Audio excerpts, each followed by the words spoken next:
My sister called me selfish for cutting off her bills, then her husband threatened me, so I sold their car at family dinner and shocked them. I never expected things to unfold the way they did, especially when it came to my sister Amy and her husband. For 7 years, I had been their financial safety net. I covered their rent when they fell behind, bought school clothes for their kids, and handed over extra cash whenever an emergency arose. I never questioned it. I thought that was just what family did. Amy's husband, Matt, always had an excuse. He was between jobs, but somehow spent a suspicious amount of time at the casino. He constantly claimed that he was just one opportunity away from turning things around, and Amy, though she must have had her doubts, always believed him. Deep down, she probably relied on me more than she was willing to admit. She knew she could count on me. Then I met Lauren. We had only been dating a few months when she bluntly asked me why I was draining my finances for someone else's family. I got defensive, insisting she didn't understand, that it wasn't like that, but she just gave me a knowing look. And the truth hit me. I had been sacrificing my own future without even realizing it.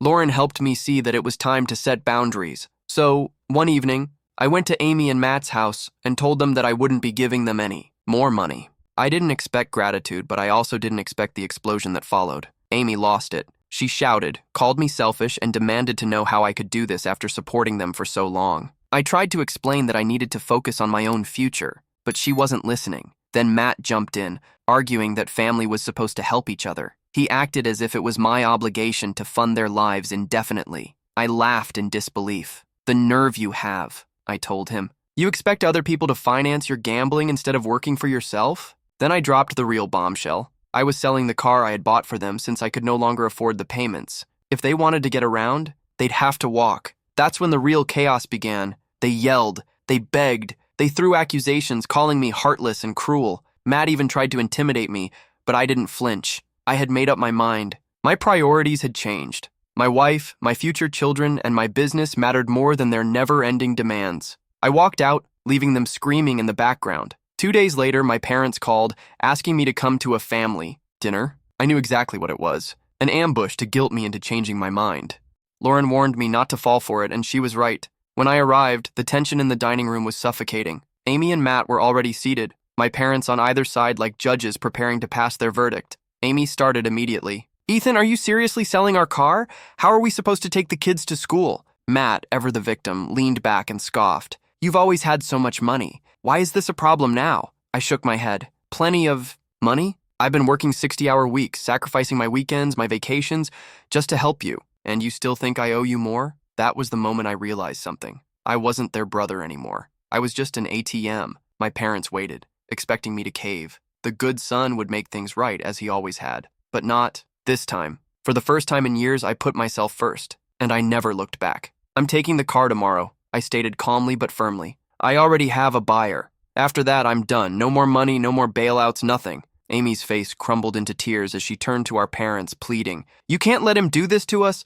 Please, tell him he can't just abandon us." I expected my parents to take her side. They always had. But to my surprise, my father cleared his throat and said, "Amy, Matt, Ethan is right." The room fell silent. I was stunned. So were Amy and Matt. "What?" Amy gasped. "My mother sighed. You've taken advantage of him. It's not fair. He's helped you enough. It's time for you two to stand on your own." Matt's face turned red. He shot to his feet, slamming his fist on the table. "Are you serious? After everything? This is how you all turn your backs on us?" I raised an eyebrow. "Everything?" I repeated. "Matt, the only thing you've consistently done is gamble away money and make empty promises. If you want help, start by helping yourselves." He glared at me, then at my parents. "You're all selfish." "Careful," I cut in, standing up and stepping toward him. "Here's how this is going to go. You're going to hand over the car keys or I'll make sure you leave here in an ambulance. Your choice." Matt's mouth opened, but no words came out. His jaw tightened as he reached into his pocket,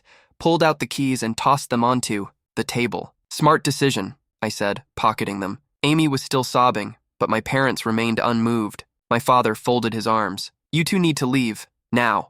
Amy's voice wavered. "You can't do this. You're our parents. Ethan is supposed to be my brother, and you've treated him like a bank for years." Mom replied coldly. Matt looked like he wanted to argue, but he knew he was outnumbered. With a scowl, he grabbed Amy's arm and they stormed out. I watched through the window as they stood on the sidewalk, angrily muttering to each other while waiting for a taxi. For the first time in years, I felt a weight lift off my shoulders. "We should have done this a long time ago," Dad sighed. Then he turned to me. I'm proud of you, Ethan. I was stunned. It was the first time I'd ever heard those words from him, and they meant more than anything else that night. The next morning, I drove straight to Amy and Matt's house to pick up the car. A part of me expected one last dramatic attempt to stop me, but when I arrived, Matt was already standing on the porch, arms crossed, radiating silent fury. He didn't say a word as I grabbed the keys, got in, and started the engine. Amy wasn't even there. Maybe she couldn't face me. I rolled down the window and gave Matt one last look. This was never meant to be permanent. You should have seen this coming. He clenched his jaw but said nothing. I drove away, finalized the sale that afternoon, and felt an incredible sense of freedom. That was one less thing tying me to their endless demands. But of course, people like Amy and Matt never go down without a fight. Later that day, my phone buzzed. It was my mother. I could hear the tension in her voice. Ethan, we need to talk. What now? I sighed, already bracing for whatever nonsense they were pulling. Amy and Matt have been calling us non-stop. They're threatening to cut us off from the grandkids. I rubbed my temple. Let me guess. Unless you convince me to keep giving them money, they won't let you see the kids? Exactly, she said. Matt actually told us that if you don't reverse your decision, we'll never see them again. I wasn't surprised. Matt always relied on manipulation and threats. What did surprise me was the calmness in my mother's voice. I'll handle it, I said, already irritated. But my dad cut in. No need. We've got this. There was a quiet steel in his voice that I hadn't heard in a long time. They think they have the upper hand, he continued, but they're forgetting one very important thing. The only reason they even have a house to live in is because of us. I froze. Wait, what? Dad sighed. 5 years ago, Amy and Matt couldn't qualify for a mortgage, so we co-signed, paid most of the down payment, and have been quietly covering part of the mortgage ever since. If they want to play games, all we have to do is stop paying, and the bank will take the house. I leaned back, letting that sink in. I had spent years thinking I was the only one keeping them afloat, but apparently, my parents had been just as involved. What did they say when you told them? I asked. Mom actually laughed. Amy started crying and begged us not to do it. Matt tried to bluff, saying we'd never actually go through with it. But when we made it clear we could, and would, they backed down real fast. I couldn't help it. I burst out laughing. Damn, you really hit them with a reality check, didn't you? Dad mused. They've been taking advantage of our generosity for years. It's about time they faced the consequences. For the first time in a long while,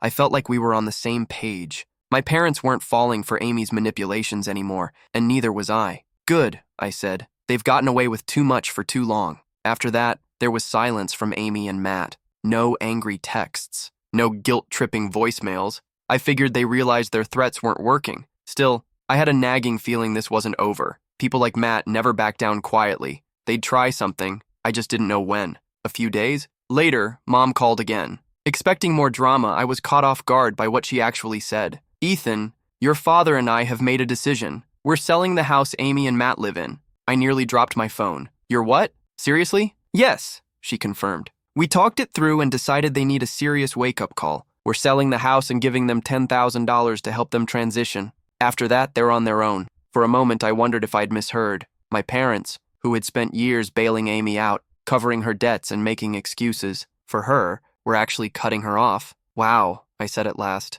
I didn't expect you to go that far. Mom sighed. We should have done this years ago. We thought we were helping them, but all we did was enable their dependence. Matt has become lazy and entitled. Amy refuses to stand up to him because she's always had a safety net. It's time they learn what it means to be responsible. And you're really giving them 10 grand? I asked, still wrapping my head around it.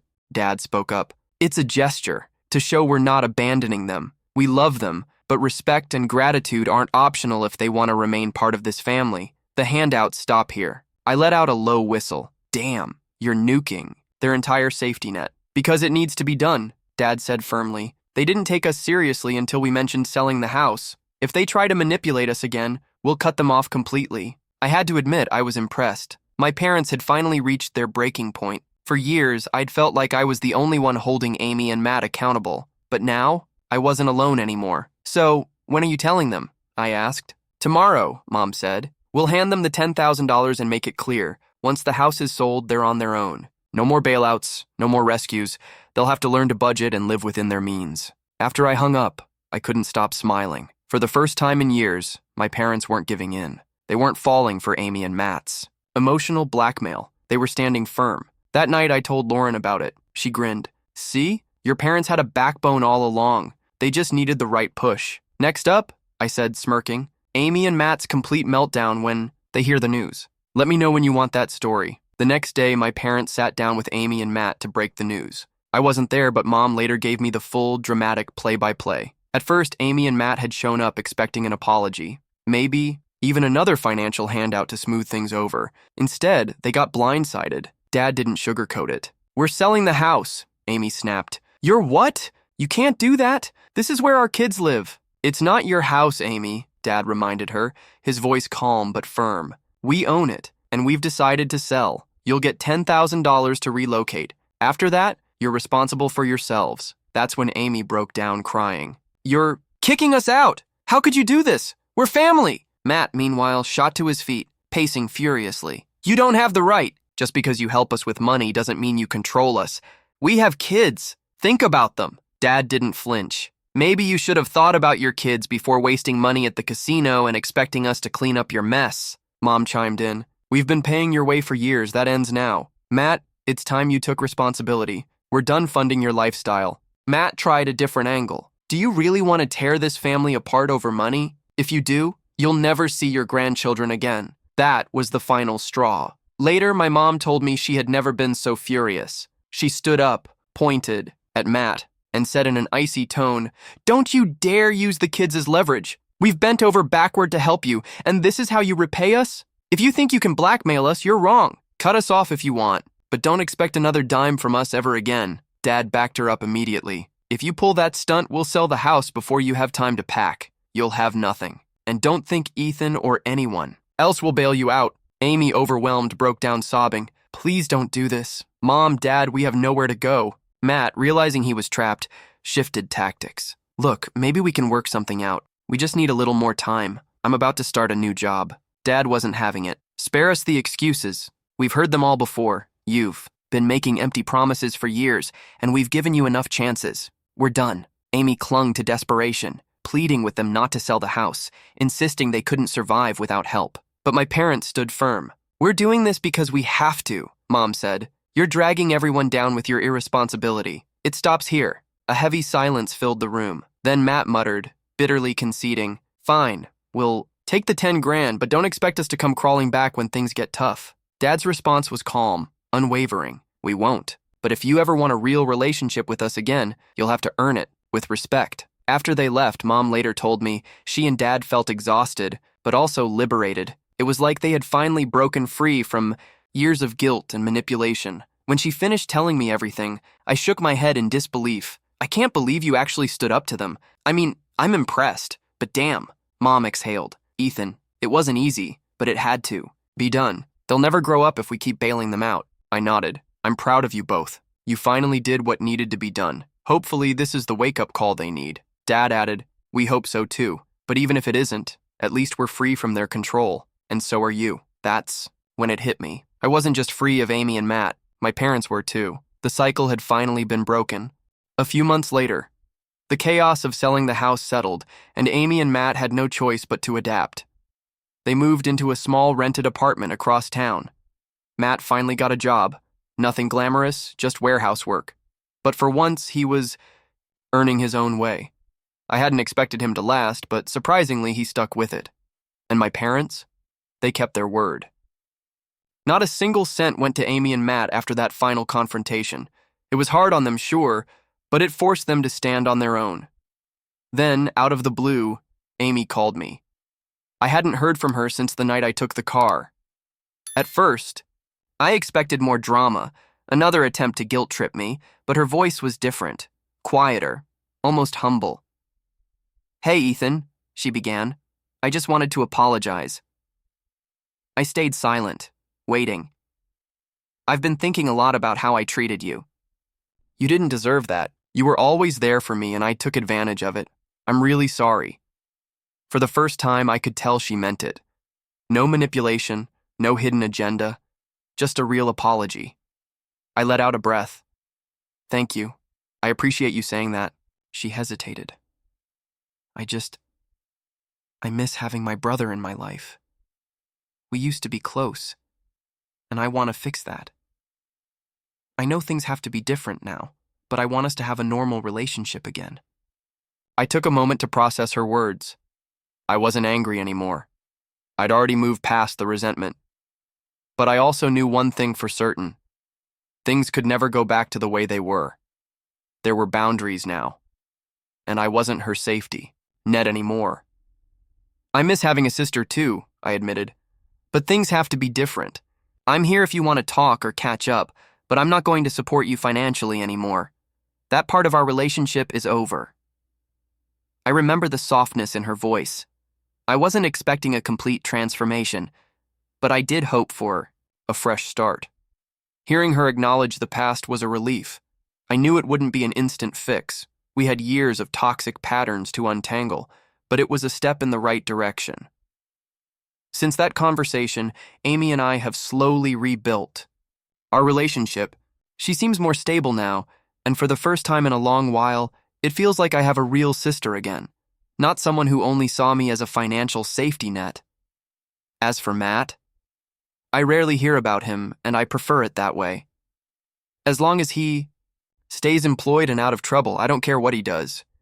He's Amy's responsibility now, not mine. My parents are happier too. Free from the constant cycle of bailing Amy and Matt out, they've finally been able to focus on themselves. They've even started traveling, something they always talked about but never did. Cutting ties with that burden has given them a new lease on life. We all had to learn some hard lessons, but in the end, I think we're better for it. As for me, I finally feel free. My life is my own again. I'm saving for the future, growing my business, and planning a family with Lauren. It took years of frustration and upheaval to get here, but for the first time I can breathe. Family will always be complicated, but for once, I feel like we're all moving forward.